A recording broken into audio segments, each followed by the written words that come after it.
கிறிஸ்து இயேசுவுக்குள் பேரன்பு நிறைந்த தூய பவுல் ஆலயத்தின் விசுவாச சொந்தங்களே,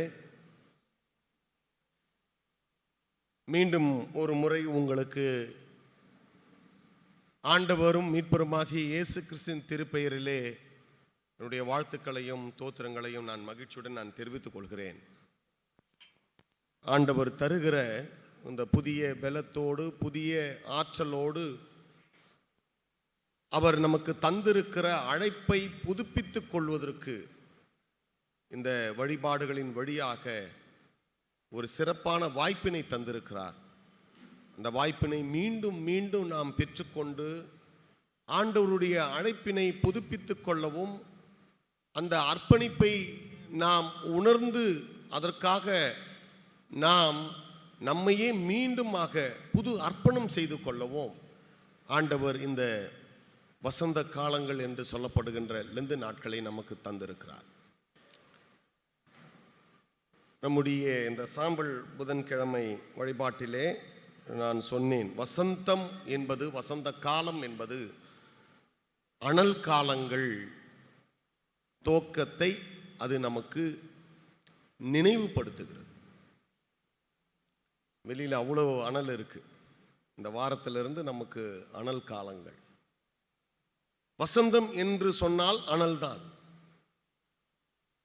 நம்முடைய இந்த லெந்து நாட்களும் கூட நம்முடைய ஆன்மீக வாழ்விலே உறைந்து போய் இருக்கிற நிலைமைகளை இந்த வசந்தம் என்று சொல்லப்படுகின்ற அனல் மூட்டுகின்ற காலங்கள் அந்த அனலை எழுப்பி உறைந்ததை எல்லாம் நீக்கி ஆண்டவருக்காக நாம் எப்படி நாம் துவக்க காலத்திலே நம்மை அர்ப்பணித்தோமோ அந்த அர்ப்பணிப்பை மீண்டும் நமக்கு நாமே எடுத்து காட்டி அந்த அர்ப்பணிப்பை புதுப்பித்துக் கொள்வதற்கான காலங்களை கடவுள் தந்திருக்கிறார்.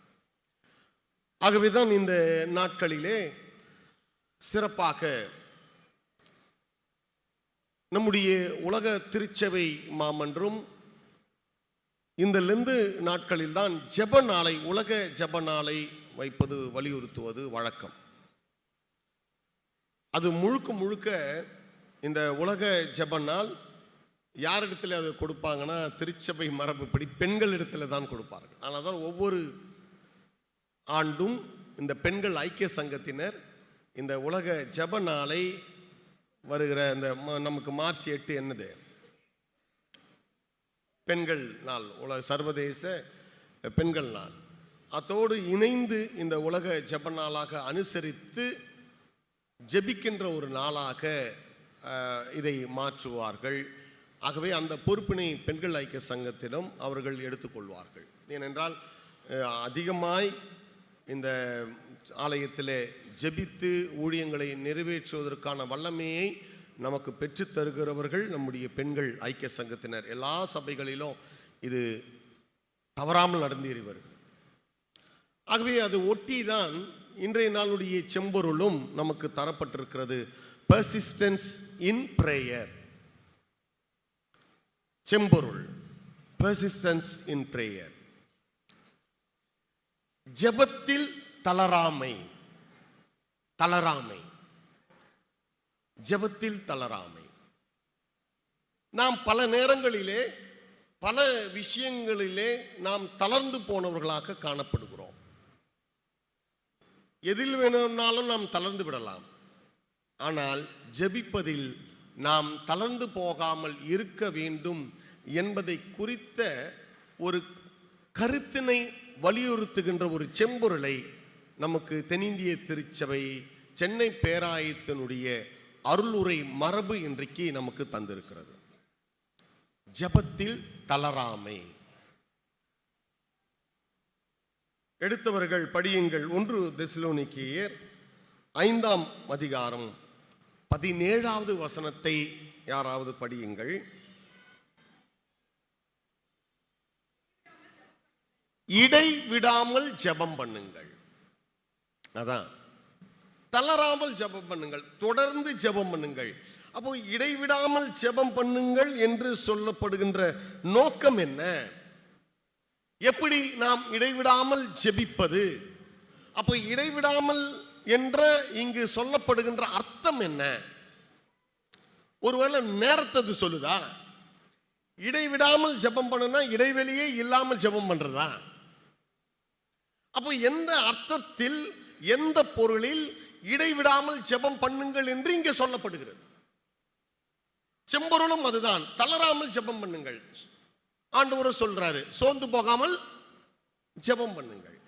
அப்போ எப்படி இந்த இடைவிடாமல் ஜெபம் பண்ணுங்கள், தளராமல் ஜெபம் பண்ணுங்கள் என்பதை நாம் புரிந்து கொள்வதற்கு நம் ஆண்டவர் இயேசு கிறிஸ்துவினுடைய காலத்தில் இருந்த ஜெப வாழ்க்கையை பற்றி, ஜெபத்தினுடைய நிலைகளை பற்றி நாம் தெரிந்து கொள்வது அவசியம். நம் ஆண்டவர் இயேசு கிறிஸ்து வாழ்ந்த காலத்திலே அப்போது இருந்த யூத சமயம் 2 வகையான ஜெபங்களை பின்பற்றியது. 2 வகையான ஜெபங்களை இயேசு கிறிஸ்துவினுடைய காலத்தினுடைய யூத சமயம் பின்பற்றியது. ஒன்று சாச்சுவேட்டரி பிரேயர். சாச்சுவேட்டரி பிரேயர் அப்படின்னா சட்டபூர்வமான ஜெபம். இரண்டாவது பிரைவேட் பிரேயர், தனிநபர் ஜெபம். இந்த 2 விதமான ஜெபங்களை அன்றைக்கு நம் ஆண்டவர் வாழ்ந்த காலத்தில் இருந்த யூத சமயம் பின்பற்றிய வகைகளாக அன்றைக்கு இருந்தது. இந்த சாச்சுவேட்டரி பிரேயர் அல்லது சட்டபூர்வமான ஜெபம் என்று சொல்லும்போது இவர்கள் இந்த ஜெபம் எப்படிப்பட்டது என்றால், இதனுடைய ஜெப உரைகள் எல்லாம் மத தலைவர்களால் அது உருவாக்கப்படும். அன்றைக்கு யார் ரிலிஜியஸ் அத்தாரிட்டியோ அவர்கள் இந்த ஜெபத்தை, சட்டபூர்வமான ஜெபத்திலே நாம் என்னவெல்லாம் படிக்க வேண்டும், எப்படியெல்லாம் ஜெபிக்க வேண்டும் என்றதை அவர்கள் உரைகளாக எழுதுவார்கள். வேற ஒன்றும் மாற்றவே கூடாது, அதை அப்படியே படிக்கணும். அது மட்டுமல்ல, அந்த ஜெப உரைகள் அவர்களாலே அடிக்கடி மாற்றமும் ஏற்படுத்திவிடும், அவர்களே மாற்றி விடுவாங்க. நம்ம தென்னிந்திய திருச்சபையினுடைய இங்க காமன் பிரேயர் புக்கு இருக்கு, நம்ம ரெட் கலர் புக்கு இங்க இருக்கும். அதுதான் அப்படியே ஃபாலோ பண்றோம்ல, இப்போ அதே படிக்கிறோம், அதுதான் அது சட்டப்பூர்வமான சாச்சுவேட்டரி பிரேயர். அதை மாற்றவே, அதாவது அதில் இருக்கிறதா அப்படியே படிக்கிறது. அதே போல காலத்துக்கு ஏற்ப அது மாறும் மத தலைவர்களால். ஆனால் இயேசுவின் காலத்தில் இருந்த அந்த சட்டப்பூர்வமான ஜெபம் 2 அடிப்படை விஷயங்கள். ஷேமா அப்படின்னு சொல்லுவாங்க. இந்த ஷேமா அப்படின்னா கடவுளுடைய ஓர்மையை குறிப்பது. கடவுளுடைய ஓர்மையை குறிப்பது. கடவுளுடைய ஓர்மை குறிப்பது என்றால் என்னன்னா, அது ஒரு நாளைக்கு 2 தடவை அதை வாசிப்பாங்க. காலையில் ஒரு தடவை, மாலையில் ஒரு தடவை. இந்த ஷெமா பிரேயர் சட்டப்பூர்வமா எடுத்து அந்த ஜப புஸ்தகம் இருக்கும், அதை எடுத்து என்ன பண்ணுவாங்க, காலையில் ஒரு தடவை படிச்சிருவாங்க, சாயந்தரம் ஒரு தடவை படிச்சிருவாங்க. அது எதை வலியுறுத்தும்னா, இது கடவுளுடைய ஓர்மையை, அவர் தான் இருக்கிறார்பா, வேற யாரும் இல்லை, ஆகவே அவருடைய சொல்ல நீ என்ன பண்ணு, கேளு. அது 3 திருமறை அடிப்படையாக அது கொண்டது. அந்த வசனங்கள் அதில் என்ன அடிப்படையாக இருக்குன்னா 3 திருமறை.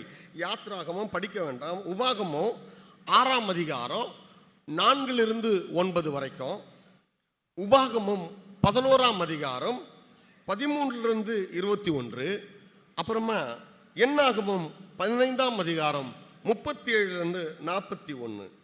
இதுதான் இந்த ஷெமா. இது 3 திருமறை குறிப்புகளை அடிப்படையாக கொண்டு அது எழுதப்பட்டிருக்கும். அதே ஷெமாவிலே இன்னொரு பிரிவும் இருக்கு. எதுனா 18 ஆசீர்வாதங்கள்.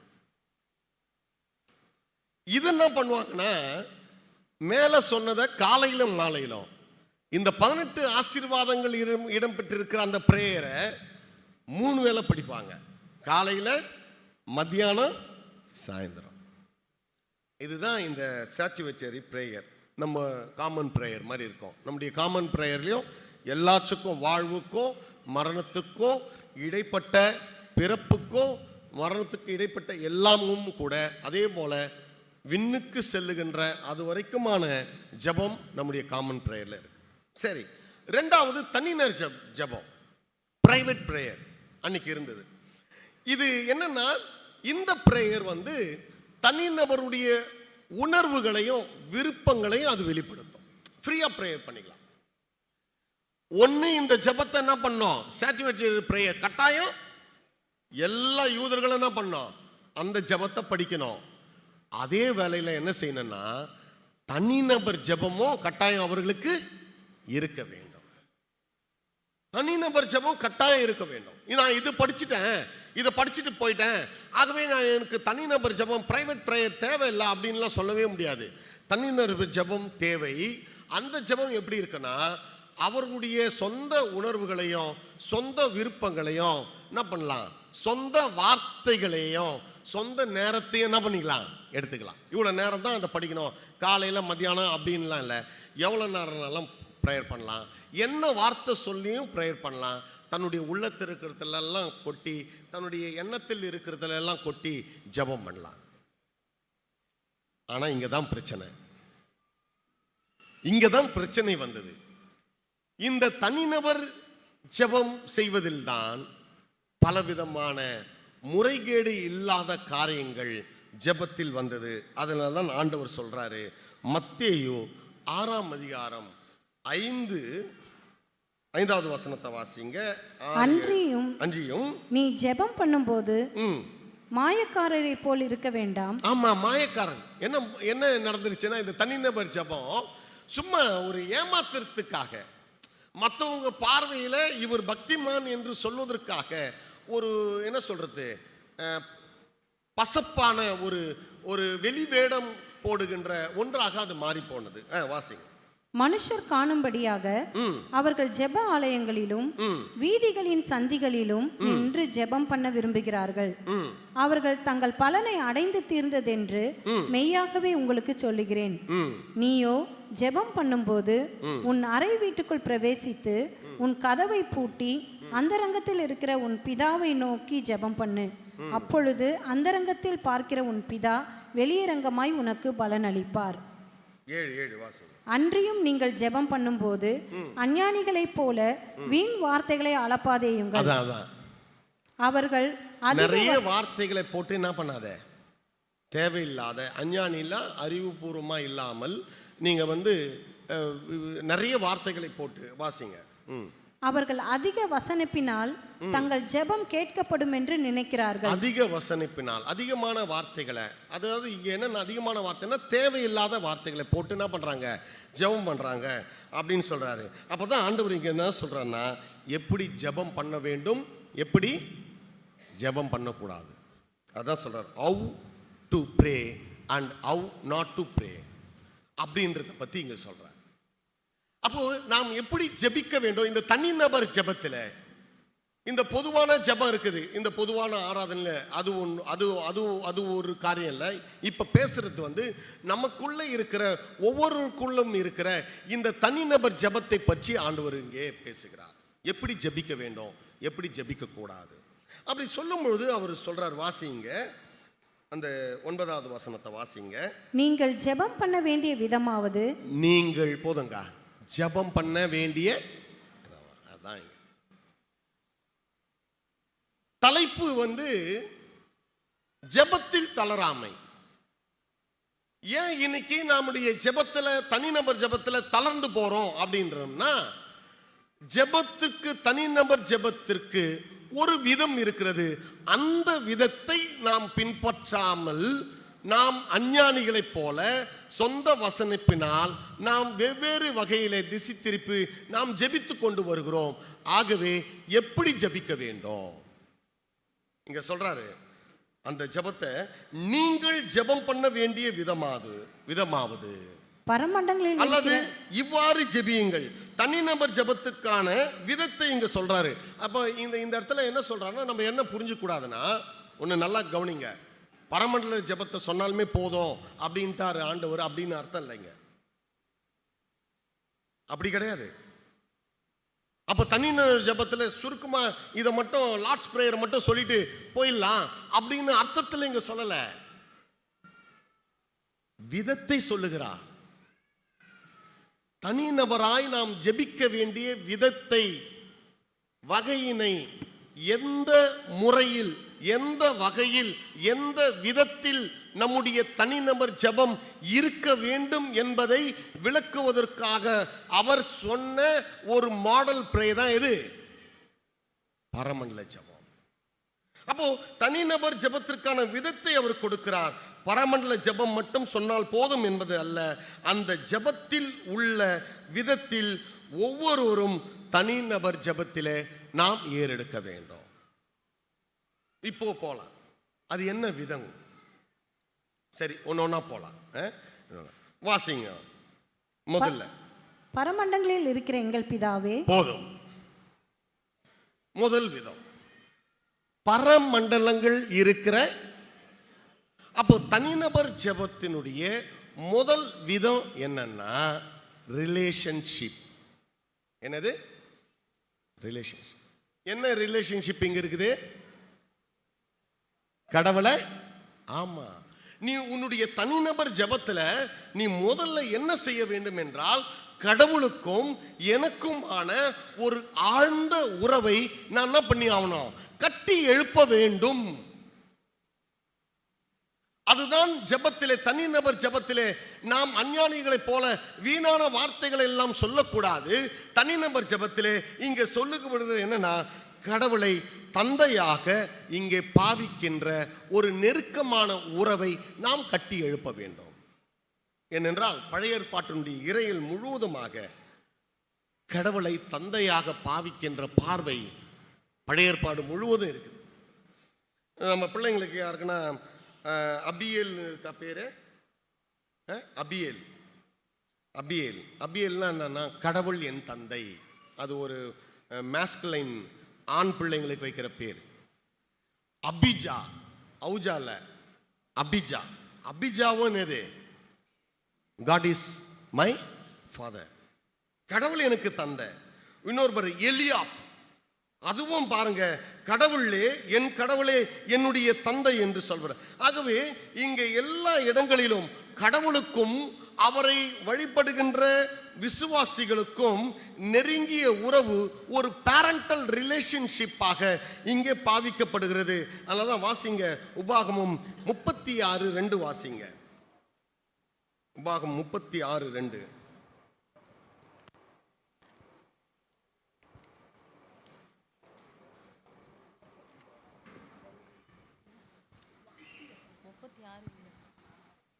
இல்லையா? 34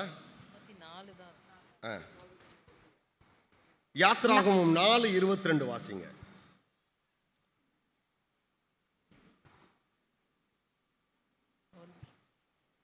அப்பொழுது நீ பார்வோனோட சொல்ல வேண்டியது என்னவென்றால் இஸ்ரவேல் என்னுடைய குமாரன். இங்க பாரு, கடவுள் என்ன சொல்றாரு? இஸ்ரவேல் என்னுடைய குமாரன், என்னுடைய மகன், என் சேஷ்டபுத்திரன், என்னுடைய மூத்த மகன். அப்புறமா எனக்கு ஆராதனை செய்யும்படி என் குமாரனை அனுப்பிவிடு. இங்க பாருங்க, ஒரு சின்ன வசனம். இந்த இடத்துல கடவுள் எத்தனை முறை சொல்றாரு? என் மகன். அவரை விசுவாசிக்கிறவர்களை பார்த்து என்ன சொல்றாரு? என் மகன், என்னுடைய தலைமகன், என்னுடைய மகனை அனுப்பிவிடு என்று சொல்றார். அன்புக்குரியவர்களே, ஆகவேதான் அந்த அடிப்படையில் தான் இங்கே இயேசு கிறிஸ்து பரமண்டலங்களில் இருக்கிற எங்கள் பிதாவே. இப்போ அப்பாவை தந்தையே அப்படின்னு நம்ம கூப்பிட்டோம்னா நல்லா இருக்குமா? தந்தையே ரொம்ப ஃபார்முலா இருக்குல்ல. தந்தையே இங்கே வாருங்கள் அப்படின்னு சொன்னோம்னா அது இதயத்திலிருந்து வந்த ஒரு வார்த்தையாக இருக்காது. ஒரு இலக்கியத்தில் எழுத்துப்பூர்வமாக ஃபார்முலா நம்ம கொடுக்கும்போது சொல்கிறோம். ஆனால் தந்தையை நாம் எப்படி கூப்பிடுறோம்? இங்கேயும் அரமேயத்தில் பரமண்டலங்கள் இருக்கிற எங்கள் பிதாவே என்று சொல்லும்போது அப்பா என்ற வார்த்தையை ஆண்டவர் பயன்படுத்துகிறார். ஒரு கொஞ்சுகின்ற ஒரு மொழி நடையாது. அப்பா கிட்ட ஒரு பையன் எப்படி கொஞ்சி பேசுவானோ அப்பா அப்படின்னு ஒரு மாதிரி உள்ளத்தின் ஆழத்திலிருந்து எழுப்பப்படுகின்ற, கட்டி எழுப்பப்படுகின்ற ஒரு உறவை குறிக்கிறது. இங்கே அப்பாவை தந்தையை கடவுளை அப்பாவை என்று ஏற்றுக்கொள்ளும் பொழுது அவரை நாம் அன்புடனும் பயம் இல்லாமலும் பாசத்துடனும் உரிமையுடனும் நாம் அவரை என்ன பண்ண முடியும்? அணுக முடியும். ஆனால் தான் முதல்ல சொல்றார், அப்பா நீ கூப்பிட்டுட்டியனா அப்பா கிட்ட ஒரு பையன் என்ன பண்ணுவான்? உரிமையோட பேசுவான். அப்பா கிட்ட பையன் என்ன பண்ணுவான்? பாசத்தோடு பேசுவான். அப்பா கிட்ட பையன் என்ன பண்ணுவான்? அன்புடன் பேசுவான். அப்பா கிட்ட பையன் பயம் இல்லாமல் பேசுவான். அந்த மாதிரி உங்களுடைய தனிநபர் ஜெபத்தினுடைய தொடக்கம் அப்பா மகன் என்ற உறவிலே கடவுளுக்கும் உங்களுக்குமான உறவு கட்டி எழுப்பப்பட வேண்டும் என்று சொல்லுகிறார். சரி, இப்போ அப்பா மகன் என்ற உறவை நீங்க கட்டி எழுப்பிட்டீங்கன்னா அடுத்தது என்ன தெரியுமா நடக்கும்? இயேசு கிறிஸ்து சொல்றாரு யோவான் 5:19, நான் எதையும் சுயமாக செய்யாமல் என் பிதா என்ன சொன்னாரோ அதை நான் என்ன பண்றேன்? செய்கிறேன். பாருங்க, நீங்களும் நானும் தனிநபர் ஜெபத்தில் கடவுளை நாம தந்தையாக அப்பாவாக ஏற்றுக்கொண்டா அப்பா சொல்றபடி தான் நம்ம என்ன பண்ணுவோம்? நாம கேட்போம். அதுக்கு அடுத்தது இன்னொன்னு பாருங்க, அப்பா மகன் என்ற உறவு கட்டி எழுப்பப்பட்டால் அப்பாக்குரிய சொத்து யாருக்கு? எனக்கு மட்டுமா? என்ன உணர்வு வருது? அவருடைய பிள்ளைகள் எல்லாருக்கும், எல்லாமே. அப்போ ஜெபத்துல இது அட்ரஸ் பண்ணும்போது என்னன்னா, இந்த பூமியும் அதனுடைய நிறைவும் கர்த்தருடையது, இது எனக்கு மட்டும் இல்லடா, அவருடைய பிள்ளைகளாக இந்த பூமி முழுவதும் நிறைந்திருக்கிற எல்லா குடிகளுக்கும் சொந்தமானது என்ற உணர்வோடு நாம இந்த ஜெபத்தை தொடங்குவோம். நான் எதையும் சொந்தமாக செய்ய மாட்டேன், என் பிதாவினுடைய சொற்படியே செய்வேன் என்ற உணர்வோடு ஜெபத்தை தொடங்குவோம். இதுதான் முதல்ல பரமண்டலில் இருக்கிற எங்கள் பிதாவே ரிலேஷன்ஷிப். சரி, ரெண்டாவது வாசிங்க. உம்முடைய நாமம் பரிசுத்தப்படுவதாக. ரெண்டாவது என்னது? இங்க ரெண்டாவது வொர்ஷிப். என்னது? வொர்ஷிப். உம்முடைய நாமம் பரிசுத்தப்படுவதாக. ஜெபத்துல ரெண்டாவது விதம் என்னன்னா, ஜெபத்துல ஆராதனை இருக்க வேண்டும். முதல்ல உறவை கட்டி எழுப்பிட்டோம். ரெண்டாவது அவரை நம்ம என்ன பண்ணோம்? ஜெபத்துல துதிக்க வேண்டும், அவரை ஆராதிக்க வேண்டும், அவரை தொழுது கொள்ளுகின்ற நிலை ரெண்டாவது வரணும். அப்போ ரெண்டாவது அவருடைய இந்த ஜெபத்துல நாம் துதித்தலை ஏற்படுத்தும் பொழுது என்ன அங்க நடக்குதுன்னா, வாசிங்க ஏசாயா 6:3 வாசிங்க. ஏசாயா 6:3, வெளிப்படுத்தின 4:8. ஒருவரை ஒருவர் நோக்கி சேனைகளின் கர்த்தர், சேனைகளின் கர்த்தர் பரிசுத்தர், பரிசுத்தர், பரிசுத்தர், பரிசுத்தர், பரிசுத்தர், பரிசுத்தர். இங்க பாருங்க, ஜெபத்திலே ஆராதனை இருக்க வேண்டும். இயேசுவை பின்பற்றுகிறவர்கள் கேருபீன்களை பின்பற்றி அவரை நாம் என்ன பண்ணோம்? தொழுது கொள்ள வேண்டும். ஜெபத்துல நம்ம என்னைக்குன்னா ஜெபத்துல ஆராதிச்சுக்கிறோமா? ஒரு வார்த்தை சொல்லுவோம், ஆண்டவரே பரிசுத்தம் உள்ள பிதாவே அப்படின்னு சொல்லிட்டு போயிடும். நீ பரிசுத்தராய் இருப்பது போல. அப்போ அவருடைய பரிசுத்தத்தை குறித்து நாம் என்ன பண்றதில்ல, அதிகமாய் ஆராதிப்பதில்லை. இங்கே கேருபீன்கள் பரலோகத்தில் எப்படி சேராபீன்கள் ஆண்டவருடைய நாமத்தை பரிசுத்தர் பரிசுத்தர் என்று துதித்து கொண்டிருக்கிறார்களோ, அதே போல பூமியிலும் நாமும் பரிசுத்தர் பரிசுத்தர் என்று துதிக்கும் போது நம்முடைய துதியும் பரலோகத்தில் இருக்கிற தேவ தூதர்களின் துதியும் இங்கே இணக்கம் என்ற நிலையை எட்டுகின்றது. சரி, இங்க ஒரு மீண்டும் அந்த வசனத்தை வாசிங்க. உமது நாமம் பரிசுத்த கடவுளே நீ பரிசுத்தப்படுவதாக சொல்லல. இங்க என்ன வருது? அப்படி என்ன அவருடைய நாமம்? யாத்ராகமும் படிக்க வேண்டாம், 3:14 இருக்கிறவராகவே. இதுதான் கடவுளுடைய பெயர். என் பெயர் என்னன்னு யாருன்னா கேட்டாங்கன்னா நீ சொல்லு, என்னுடைய பெயர் இருக்கிறவராகவே. அதில் எபிரேயத்தில் அங்கே யாவே என்று எழுதப்பட்டிருக்கிறது. யாவே. இந்த பெயர் ஏற்கனவே நான் சொல்லியிருக்கிறேன், யூதர்கள் யாரும் என்ன பண்ண மாட்டாங்க, இஸ்ரேலர்கள் யாரும் உச்சரிக்கவே மாட்டார்கள். மாறாக அந்த இடத்துல என்னெல்லாம் கடவுளுடைய பேர் வருகிற இடத்துலலாம் அதோ நாயின் அப்படின்னு படிப்பாங்க. என்னன்னு படிப்பாங்க? அதோ நாயினா ஆண்டவர், கர்த்தர். நம்முடைய பைபிளில் தமிழில் யாவேன்னு வர இடத்துலலாம் என்ன மொழிபெயர்க்கப்பட்டிருக்குது? கர்த்தர்னு மொழிபெயர்த்து. இந்த அதோனாய் படிப்பாங்க. ஒரே ஒரு நாள் மட்டும், வருஷத்துல ஒரு நாள் மட்டும் பிரதான ஆசாரியன் இந்த பேரை படிப்பான். ஒரே ஒரு நாள் மட்டும் அதோனாய் படிக்க மாட்டான், யாவேன்னு படிப்பான், யெகோவான்னு படிப்பான். ஏன்னா அன்றைக்கு நாள் தான் எல்லா மக்களுடைய பாவங்களுக்காக அவர் ஒரு ஆட்டை பலியிட்டு டே ஆஃப் அட்டான்மெண்ட்னு சொல்லுவாங்க, பாவ கழுவாய் நிறைவேற்றிய நாள். அன்னைக்கு மட்டும் தான் படிப்பான். சரி, யாவேனா என்ன? யா, அது இருக்கிறவராக இருக்கிறேன். யாவ் அப்படின்ற எபிரே வார்த்தையினுடைய மூலத்திலிருந்து இது வருது. அப்படின்னா என்னன்னா, கரு இருக்கு பார்த்தீங்களா? கரு, குழந்தை நாம உருவாக்குற அந்த கரு, அதுதான் அந்த யாவே. அப்பனா என்ன அர்த்தம் அப்படின்னா, நீங்களே பாருங்க. இப்போ எனக்கு குடும்பம் வந்துச்சு, எனக்கு பிள்ளைங்களை பெற்றுட்டேன். நான் பிள்ளைகளை பெற்றுக்கொண்டது நிமித்தமாக அந்த பிள்ளைகளை காக்க வேண்டிய பொறுப்பு எனக்கு இருக்குதா இல்லையா? அதே மாதிரிதான் இந்த யாவே என்று சொல்லுபவர் எல்லாவற்றையும் படைத்தவர். அவர் என்ன செய்கிறார் என்றால், படைத்த எல்லாவற்றையும் அவரே என்ன பண்றாரு? பாதுகாக்கிறார். ஆகவே அவருடைய பரிசுத்த நாமத்தை நாங்க என்ன பண்ணோம்? துதிக்கிறோம். கடவுள் பயப்படுவாரா? பயப்படுவாரா? பயப்பட மாட்டாரா? வாசிங்களேன், யாத்திராகமம் 15:14 வாசிங்களேன்.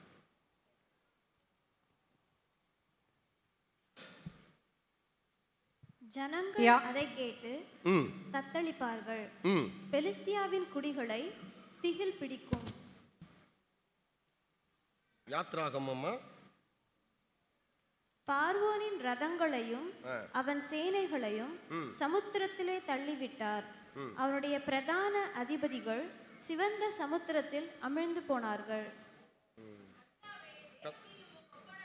ஆமா,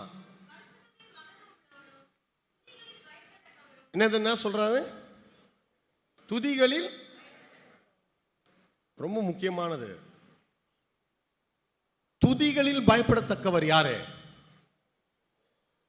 கடவுள். யாருடைய துதி?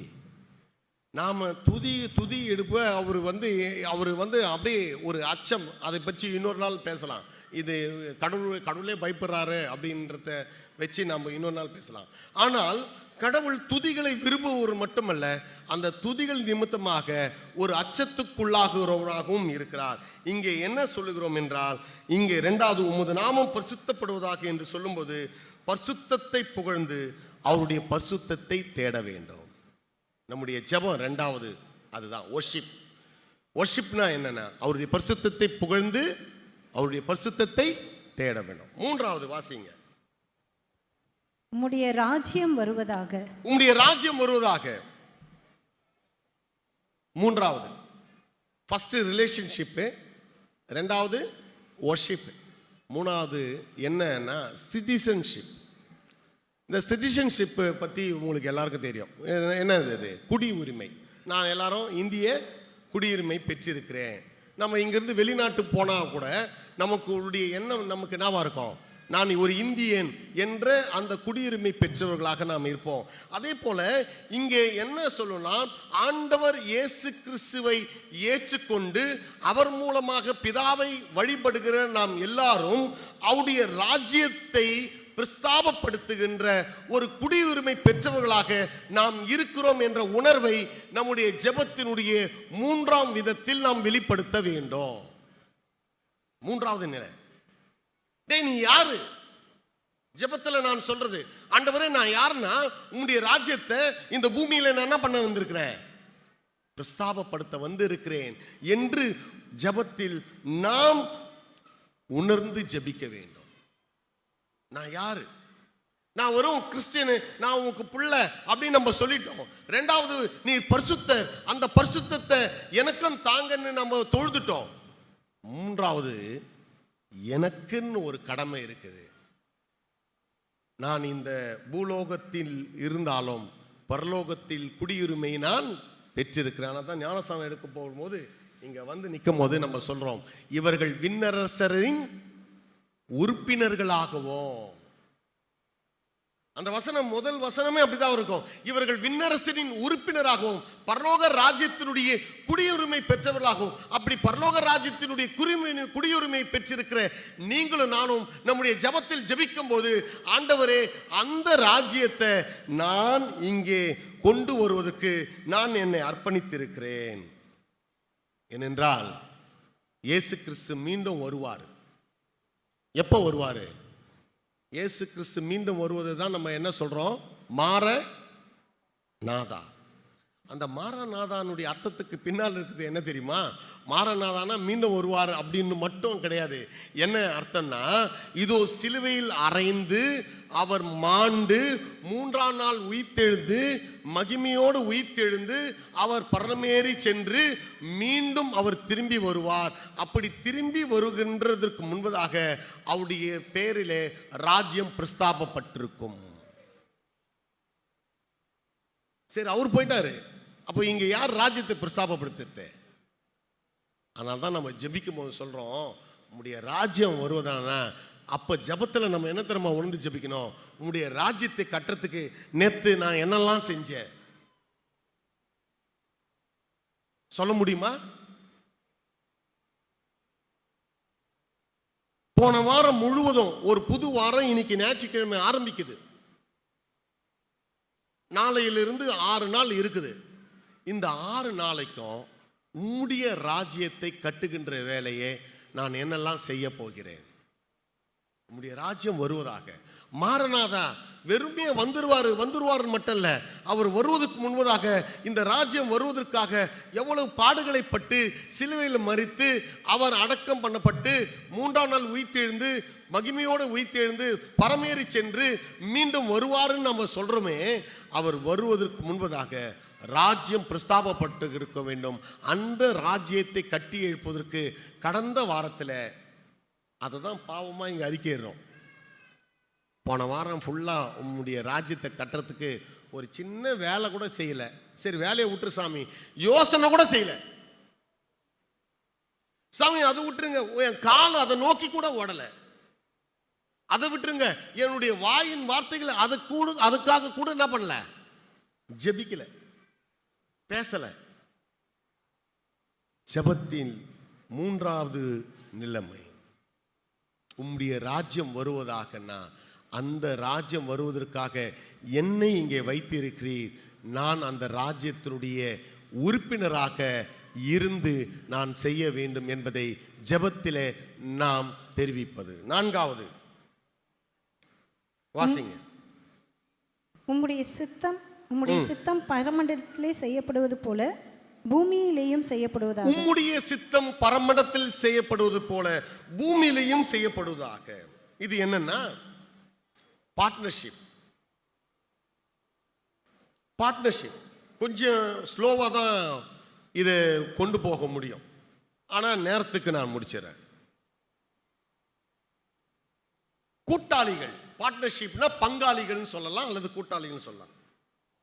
என்னன்னா பரலோகத்தினுடைய தெய்வீக விருப்பத்திற்கும் பூமியில் உள்ள மனித சமர்ப்பணத்திற்கும் இடையிலான ஒரு சமச்சீர்மையை ஏற்படுத்துவதாக நம்முடைய ஜெபத்தினுடைய 4வது நிலை இருக்க வேண்டும்.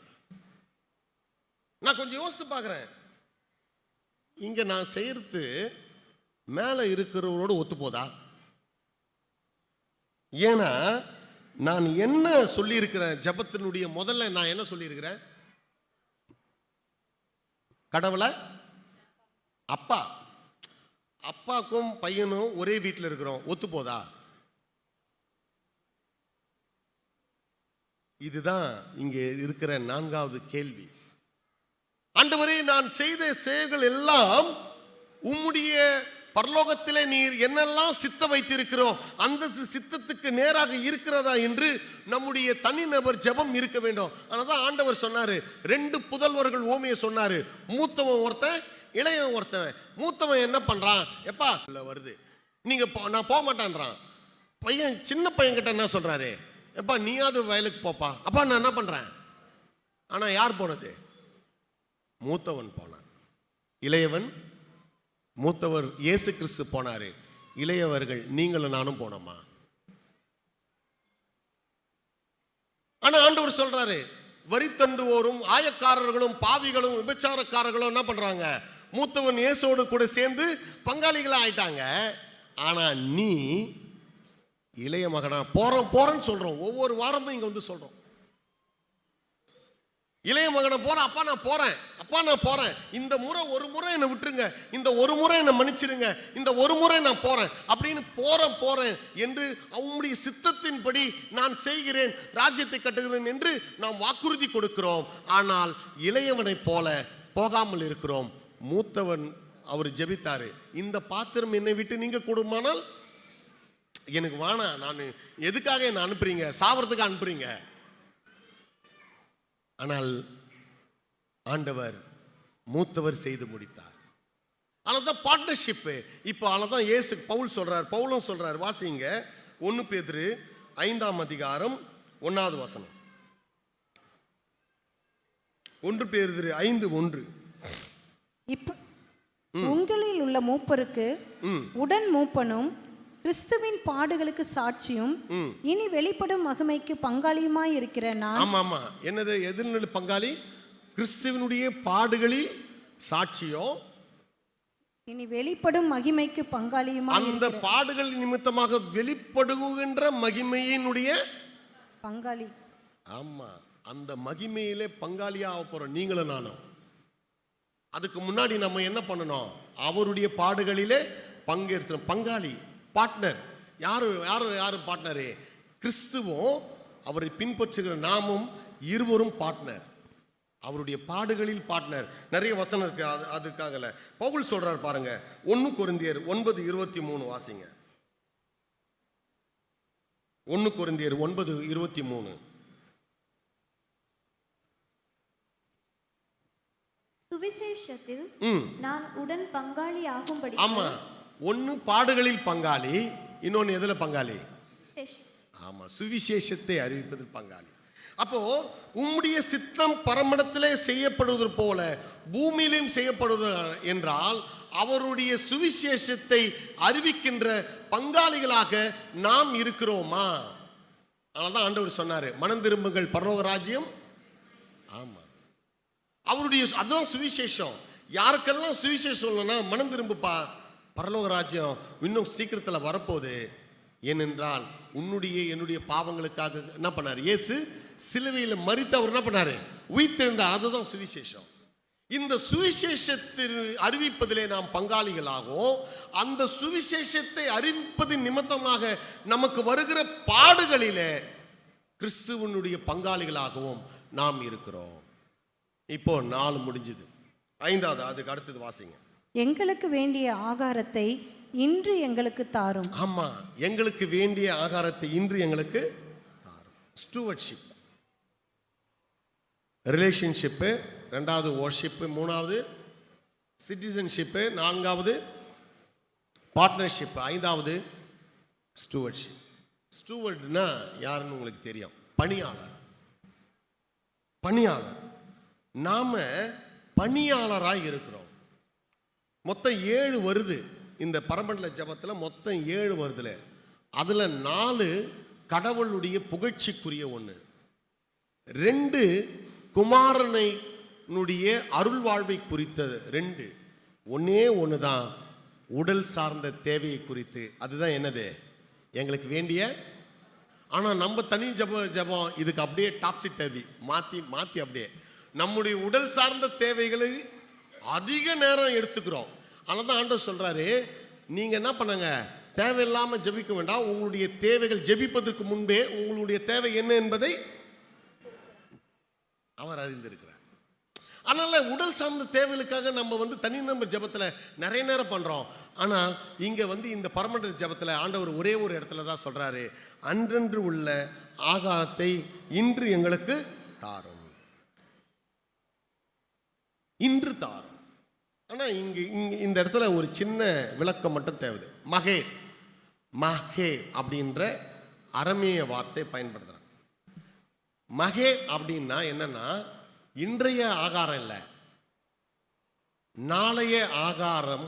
அது நாளைக்குரிய ஆகாரத்தை இன்னைக்கு எங்களுக்கு தாரும். ரொட்டி பேக் பண்ணனா என்ன ஆகும்? நாளைக்கு சாப்பிட்ற ரொட்டியை என்னைக்கு பேக் பண்ணோம்? இன்னைக்கு பேக் பண்ணும். அதனால தான் இன்னைக்கு மாவும் இன்னைக்கு எல்லாமும் கையில் இருந்தால் தான் நாளைக்கு எனக்கு என்ன பண்ணும். அதனால தான் ஆண்டவர் சொல்றார், நாளைய தினத்தை குறித்து நீ என்ன பண்ணாத, கவலைப்படாதன்னு சொன்னது இதுதான். நாளை தினத்துக்கான ரொட்டி இன்னைக்கு வந்துருச்சு உன் கையில், இன்னைக்கு தெரியுது.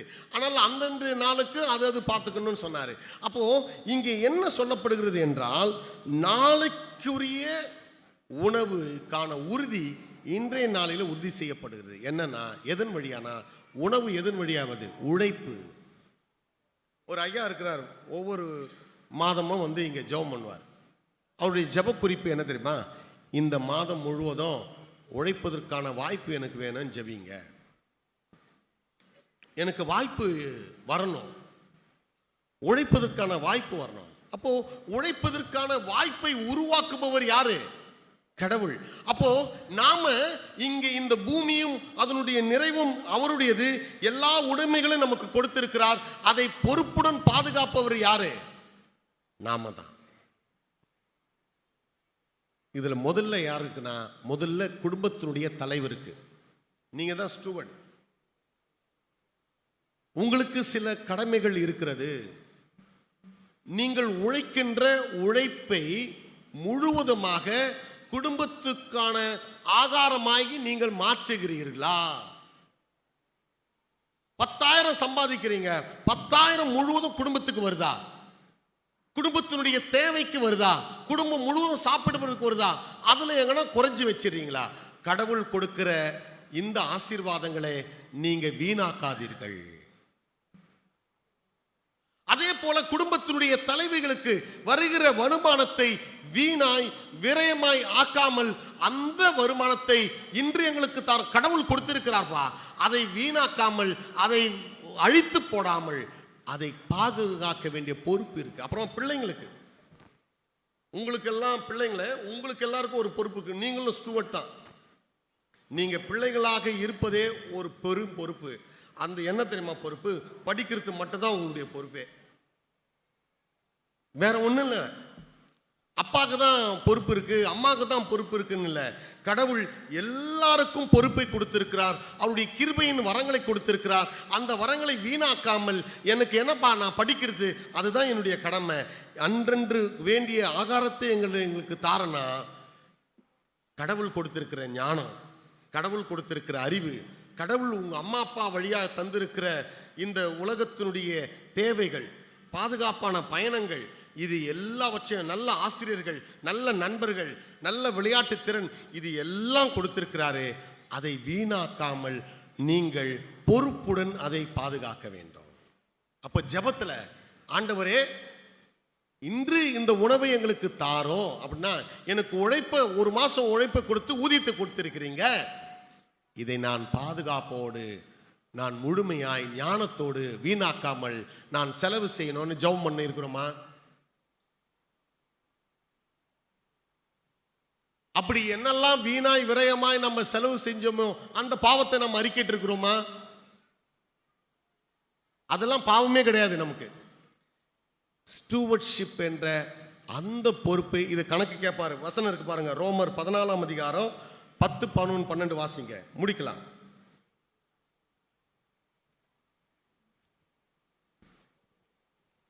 ரோமர் 14, 10, 12.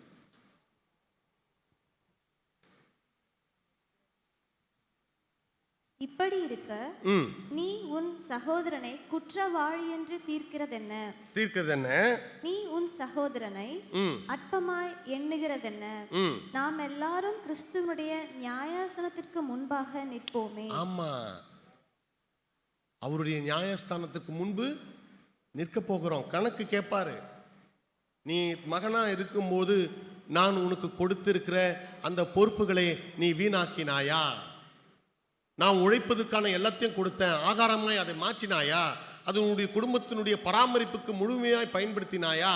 ஆனா நீ அடுத்தவனை போய் என்ன பண்ற, இவன் சரியில்லைங்க, அடுத்தவனை சொல்றது, அடுத்தவனுடைய குடும்பத்தில் தலையிட்டு அவன் சரியில்லைங்க, நான் தான் சரின்னு. ஆனா இங்க வசனம் சொல்லுகிறது, எல்லாரும் ஆண்டவருடைய நியாயஸ்தானத்துக்கு முன்பதாக கணக்கு கொடுக்கணும். அதே 12வது வசனத்தை வாசிமா.